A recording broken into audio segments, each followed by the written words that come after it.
여러분들 단풍잎이 떨어진 나무를 본 적이 있습니까? 제가 살고 있는 빌라 옆에는요 나무가 있습니다. 단풍잎이 많을 때는요 그 나무를 보면서 야, 참 이쁘다, 참 아름답다라고 생각을 했는데 그 단풍잎이 다 떨어지니 치우는 것도 힘들고요, 그 나무가 참 을씨년스럽게 보였습니다. 그런데요, 엊그젠가 그 단풍잎이 떨어진 그 자리에 뭔가를 발견했습니다. 제가. 그게 뭘까요? 바로 꽃망울입니다. 그것을 보면서요, 저 나무가 지금은 저렇게 울진년스럽게 보이고 정말 그 단풍잎의 화려함을 다 잃었지만 꽃망울을 통해서 봄에 그 화려한 꽃나무를 지금 준비하고 있구나라는 그런 생각을 했습니다. 그 생각을 하고 딱 집으로 돌아가는데요, 하나님께서 제 마음에 이런 마음을 주셨습니다. 야, 그게 인생이다. 그게 인생이야. 사실 생각해보면 그렇습니다. 우리가요 청년 때 보면 정말 화려한 삶을 삽니다. 누구나 다 청년 때 화려한 삶이 있습니다. 그런데 나이가 들면서요 그 화려함이 점점점 쇠약해집니다. 그렇죠? 몸도 아파오고 여러 가지가 힘듭니다. 그러면 어떻게 되죠? 쓸쓸한 노년기를 맞이하게 됩니다. 고독하고요, 외롭습니다. 그런데 그리스도를 믿는 우리는요 그것으로 끝나는 게 아닙니다. 우리에게는 부활의 꽃망울이 있다는 것입니다. 그 부활의 꽃망울이 얼마나 화려한지는 몰라요. 우리 20대의 그 화려함보다 더 이쁜지 몰라요. 근데 나무를 보면 더 화려할 것 같아요. 부활에 대해서 하나님께서 우리의 인생을 더 화려한 영광의 그 꽃나무처럼 우리도 그러한 삶으로 이끌 것이다 라고 하나님께서 이렇게 저에게 알려주시는 것 같더라고요. 그래서 그래, 정말 예수 잘 믿었어, 예수 믿는 게 정말 최고야 라는 그런 마음에 감사했습니다. 그런데 거기까지는 딱 좋았는데요, 또 이런 생각이 확 드는 거예요.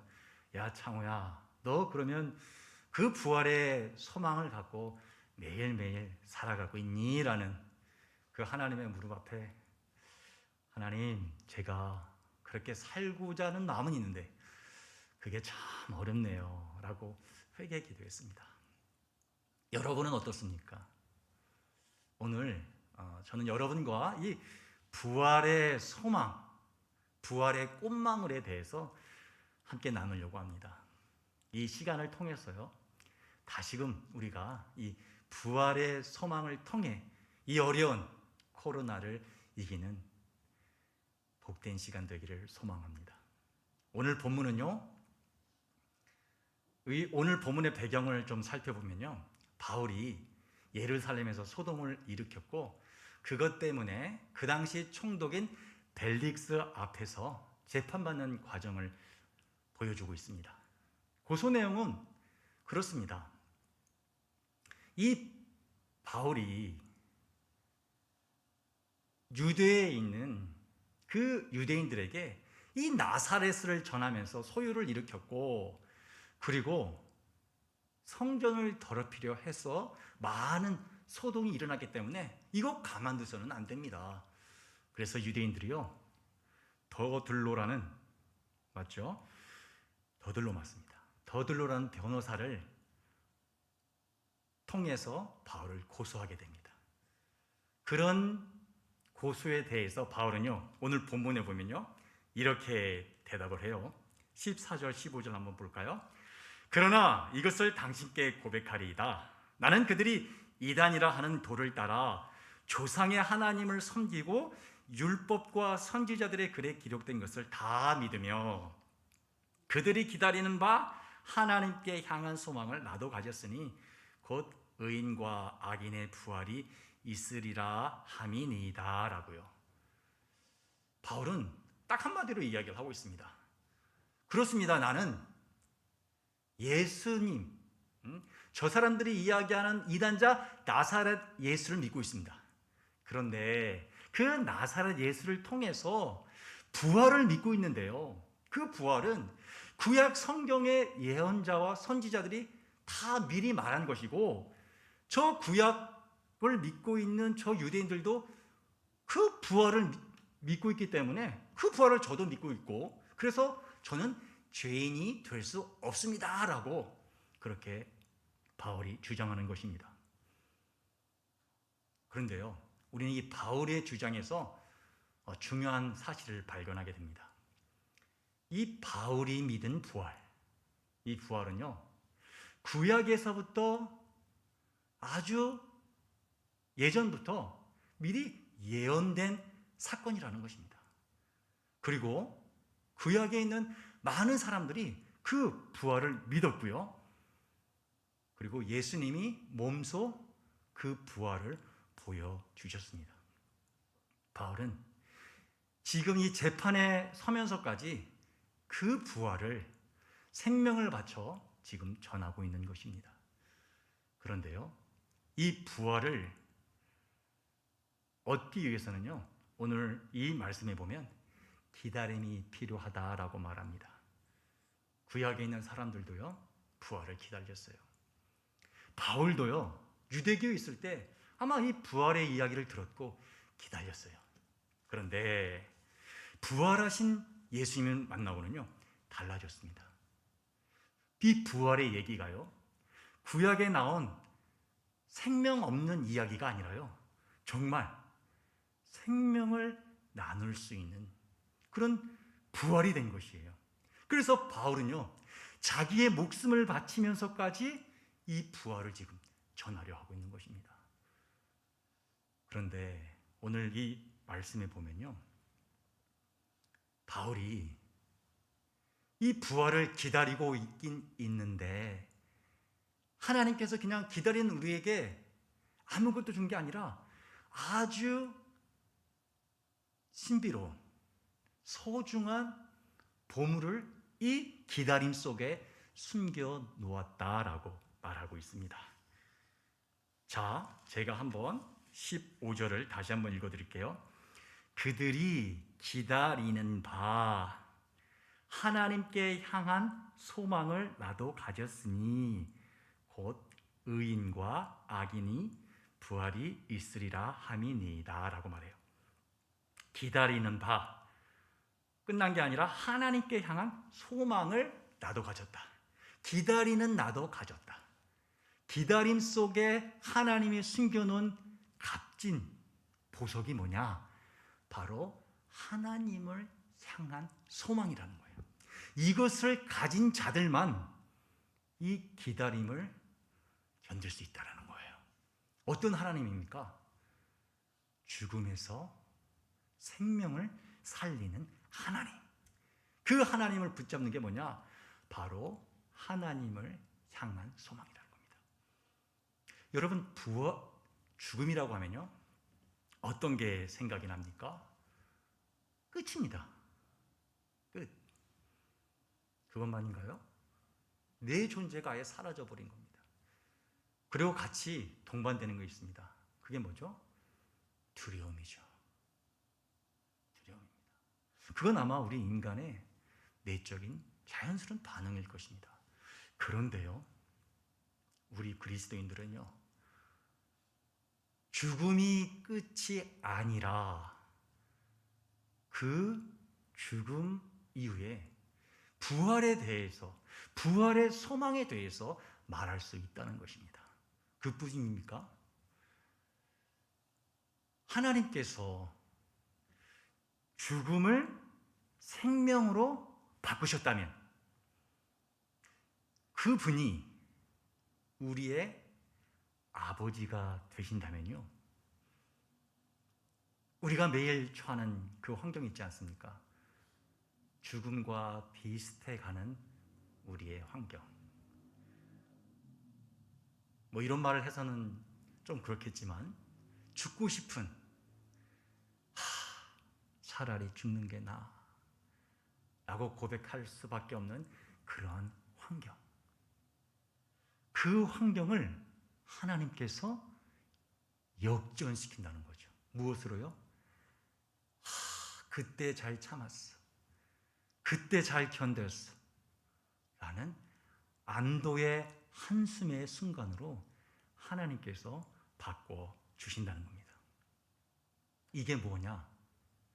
바로 부활을 만드신 하나님을 향한 소망을 가진 사람들만이 거기를 견딜 수 있다는 겁니다.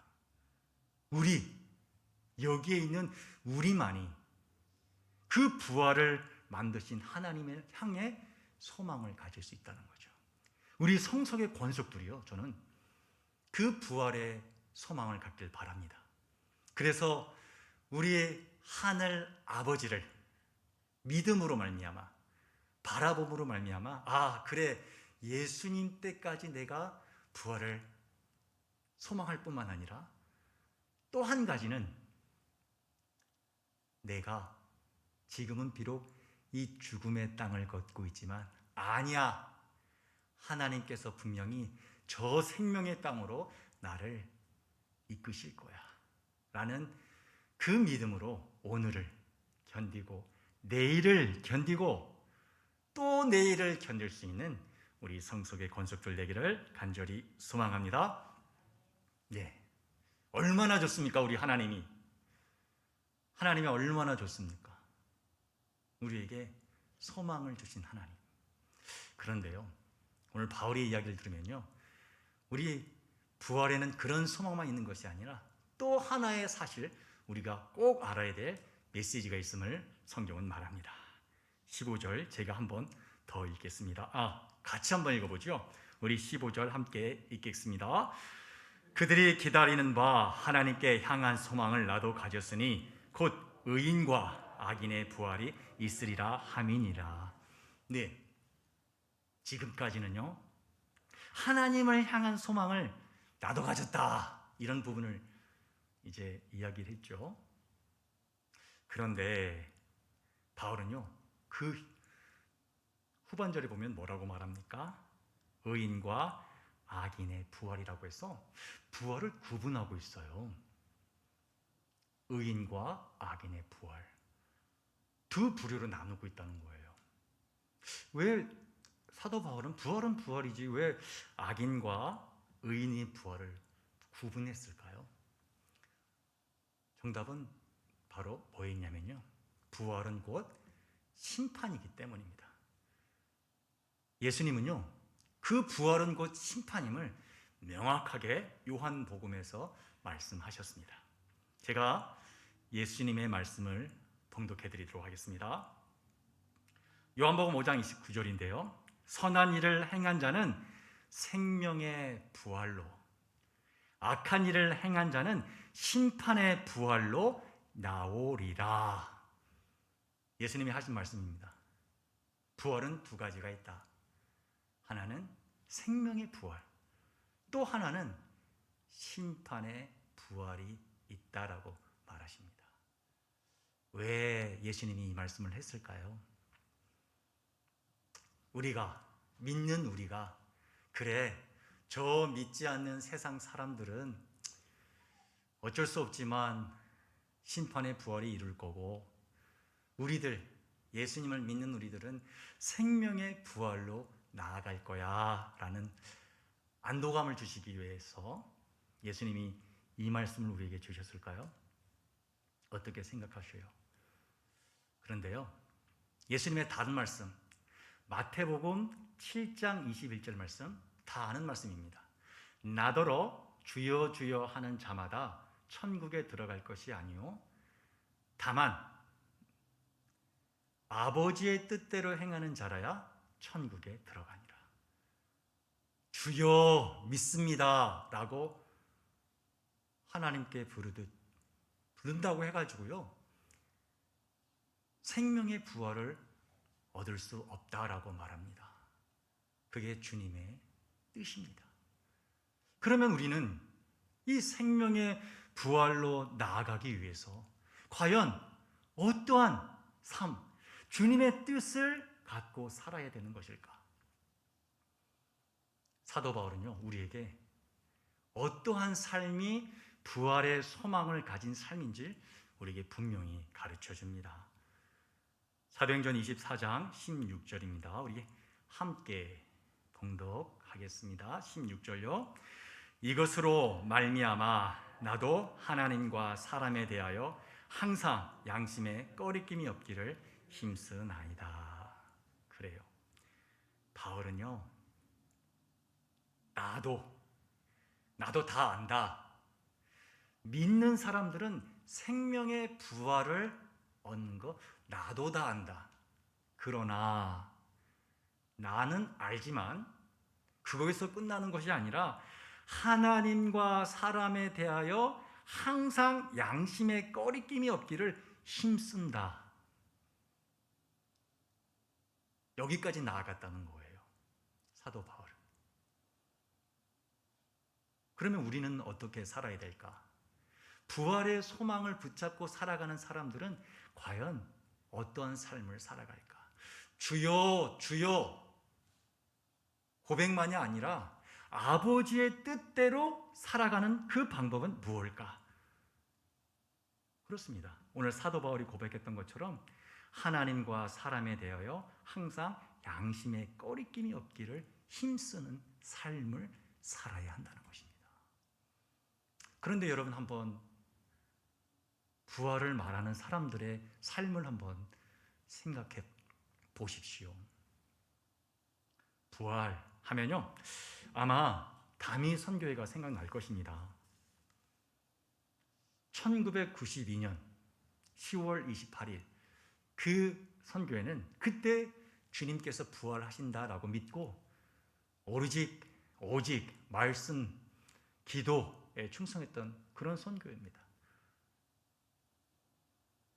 그때 1992년 10월 28일 날, 전 지금도 기억납니다. 아마 그때는 공영방송밖에 없었으니까 모든 방송사가 다 그 교회에 와서 생방송했어요. 정말 저들이 주장하는 것처럼 그 일이 일어난가. 기자들이 앞에 있었고요. 또 그리고 어떤 사건을 방지하기 위해서 경찰들도 많이 있었습니다. 근데 우리는 그 결과를 알고 있습니다. 이런 경험 때문일까요? 사람들 앞에서요, 부활 혹은 심판 이렇게 이야기하면요, 좀 이단이 아닌가? 이렇게 생각하는 경우가 종종 있습니다. 그런데요, 아닙니다. 부활과 심판은요, 기독교의 복음 중에 아주 핵심 복음입니다. 그런데 더 중요한 게 있습니다. 이 복음, 부활과 심판을 담는 이 그릇이 바라야 된다는 거죠. 온전해야 된다는 것입니다. 그게 무엇입니까? 사도 바울이 우리에게 말하는 게 무엇입니까? 하나님과 사람 앞에 항상 양심의 꺼리낌이 없기를 힘쓰는 그런 삶을 통해서 부활과 심판을 담아야 한다는 것입니다. 여러분, 이 말씀을 한번 조금 더 깊이 들어가 볼까요? 여기서 양심이 뭘까요? 여러분 생각하기엔 이 양심이 어떤 걸까요? 양심하면 착한 행동 아닐까? 라고 생각할 수 있죠. 거기보다요, 이 원어는 뭐냐면요, 이 양심이란 단어의 원어는요, 슈네이 대신이라는 그런 단어인데요, 이 뜻을 보면요, 의식, 성실함 이런 뜻입니다. 그러면 무슨 말이냐? 하나님과 사람을 의식하면서, 하나님이 여기 있구나, 사람들이 여기 있는 애를 의식하면서 성실하게 대하는 것을 말합니다. 하나님을 어떻게 의식합니까? 우리는 여러 가지 방법으로 의식하지요. 그 하나님을 의식하면서 기도원에도 갈 수 있습니다. 그리고 교회에서도 기도 열심히 할 수 있습니다. 그거와 더불어 또 하나가 있습니다. 뭐죠? 내가 속해 있는 가족, 교회, 일터, 거기에서요, 사람들을 의식하면서 성실하게 대하는 삶, 최선을 다하는 삶, 이게 사도 바울이 우리에게 말하는 부활과 심판을 담는 온전한 그릇입니다. 어떻게 최선을 다할까요? 오늘 성경에 보면 그 사도 바울이 힘쓴다고 얘기를 합니다.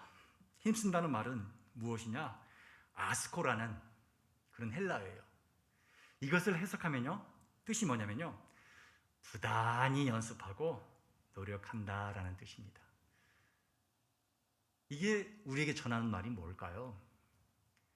이 부활의 소망을 붙잡고 살아가는 것은요, 예수님 믿었고 내가 부활의 소망을 알아 라고 해서요 그냥 되는 것이 아니고 연습하고 훈련의 과정이 필요하다는 거죠. 그것을 통해서 우리는 온전한 부활의 소망을 붙잡을 수 있다는 겁니다. 우리 제자반에 보면요, 이 훈련이라는 게 참 어렵다는 것을 알게 됩니다. 제자반에는요, 신앙의 연륜이 다양한 분들이 있습니다. 집사님도 계시고요, 권사님들도 계시죠. 그분들이 한 목소리로 이야기하는 게 있습니다. 그건 뭐냐면 하나님의 말씀을 삶에서 적용하는 것이 굉장히 어렵습니다, 목사님이라고 얘기를 합니다. 아무리 신앙의 연륜이 깊더라도요, 말씀을 가지고 살아내는 것은 참 어렵다라고 다 고백합니다. 그럴 것도 같아요. 여러분, 집사님은 집사님의 삶이 있지요, 권사님은 또 권사님의 삶이 있습니다. 그리고 그 삶이 똑같은 삶이 어디 있습니까? 매일매일 매 순간순간 변하잖아요. 그런 삶의 말씀을 적용해서 살아가는 것, 그리 만만하지 않습니다. 그러나 우리는요, 그런 삶을 계속 연습하고 훈련하면서 나아가야 된다라고 오늘 사도 바울은 우리에게 말해주고 있습니다. 오늘 성경에는요, 이런 태도, 부활의 소망에 관한 이런 태도를 갖지 못한 사람들도 있다라고 성경은 말합니다. 그들이 누구냐? 바로 자신의 지위를 위해서 살아가는 유대 지도자들, 오늘 바울을 고소한 사람들입니다. 그들에 대해서 사도 바울은요, 사도행전 24장 12절과 13절에 이렇게 말을 합니다. 제가 봉독해 드리도록 하겠습니다. 그리고 나를 고발한 사람들은 내가 성전에서나 회당에서나 성내에서 누구와 논쟁을 하거나 군중을 선동해서 모으거나 하는 것을 보지 못하였습니다. 지금 그들은 내가 할 일을 들어서 고발하고 있지만 총독님께 아무 증거도 제시할 수 없습니다 라고요. 분명히 바울은 알고 있습니다. 뭘 알고 있었죠? 이 사람들은 아무 증거가 없다는 거예요. 바울을 고소할 만한 아무런 증거, 그냥 주장만 할 뿐입니다. 그들은 그런 주장을 통해서 이단으로 여겨지는 이 나사렛 당을요, 파괴하려고 음모를 꾸미고 있고요, 바울이라는 한 사람, 그 사람을 아주 생매장시키려고 지금 노력하고 있는 것입니다. 여러분, 이 사람들도요, 하나님을 믿어요. 그리고 부활의 소망을 갖고 살아가는 사람들입니다. 그런데 왜 이 사람들은 하나님의 정의와 하나님의 공의, 이것과는 상관이 없는 삶을 살아갈까요? 이유가 무엇입니까? 바로 그 부활의 소망을 온전한 그릇에 담지 못했기 때문입니다. 이것을 보면요, 우리의 삶을 보면, 우리의 삶의 태도를 보면요, 아, 내가 정말 부활을 믿고 있나? 그렇지 않은가? 알 수 있습니다. 내가 정말 사도 바울처럼 하나님과 사람을 의식하면서 성실하게 그들을 대하고 있는가? 그것이 바로 부활을 기다리는 사람들의 삶의 일상입니다. 앞에서 언급했던 다미 선교회 그분들을 한번 보세요. 그분들에게는요, 이 부활의 그릇, 부활을 담을 수 있는 이 일상이 없었습니다. 단지 부활을 그저 믿었을 뿐이죠. 이 부활을 믿는 것은 잘못된 것은 아닙니다. 아까도 말했지만 아마 그릇의 문제겠지요. 말씀을 맺도록 하겠습니다. 집에 있으면요, 우리 아이들이 영어 공부할 때요, 종종 도와줄 때가 있습니다. 그럴 때 애들이 질문을 합니다. 아빠, 단어는 알고 있는데요, 이 단어를 결합해서 해석은 못하겠어요 라고 말해요. 그러면 제가 이렇게 얘기합니다. 단어도 중요하다. 그러나 그 단어와 그 단어를 연결할 수 있는 문법도 알아야 되고, 더 중요한 것은 계속해서 연습을 통해서 영어를 이해할 수 있단다 라고 말합니다. 그러면 애들은 참 영어 어려워요 라고 말합니다. 저는 신앙도 마찬가지라고 생각합니다. 우리가요, 성경에 대한 많은 지식을 알고 있어요. 그리고 부활의 소망도 압니다. 그러나 우리가 성경의 지식을 가져 있다고 해서, 그리고 우리가 부활을 알고 있다고 해서요, 우리가 성경대로 살아갑니까? 혹은 부활의 소망을 누리고 살아갑니까? 우리에게 필요한 게 무엇일까요? 저는 사도 바울의 권면이라고 생각합니다. 하나님과 사람을 의식하면서 성실하게 내 자리를 지키는 것입니다. 코로나로 힘들지만 그 자리를 지키는 것이고요. 가정에서 정말 내 마음 아무도 몰라주네, 이런 상황이지만 그 자리를 지켜야 됩니다. 교회에서 왜 나를 몰라주나, 날 알아줘야지 라는 불평이 나올 수 있지만 그 자리를 지켜야 됩니다. 그리고 일터에서 내 실력을 인정해 주지 않아도 그 자리를 지켜야 됩니다. 누구는요? 우리 그리스도인들은. 왜일까요? 그렇습니다. 을씨년스러운 정말 춥게 보이는 그 나무에 꽃망울을 만들어서 봄에 꽃의 나무의 영광으로 만드신 하나님께서 우리의 삶 또한 꽃망울을 통해 다시금 봄의 영광으로 만드시기 때문입니다. 그것을 믿는 것이 부활이요, 그것을 믿고 오늘 하루를 성실히 살아가는 것이 부활의 소망을 가진 자들의 하나님의 향한 태도입니다. 우리 성석의 권속들이 그 길을 걸어가시기를, 그리고 이 땅에서 정말 그 부활의 소망으로 모든 어려움들을 극복해내고 이기는 우리 성석의 가족들 되기를 간절히 소망합니다. 기도하겠습니다.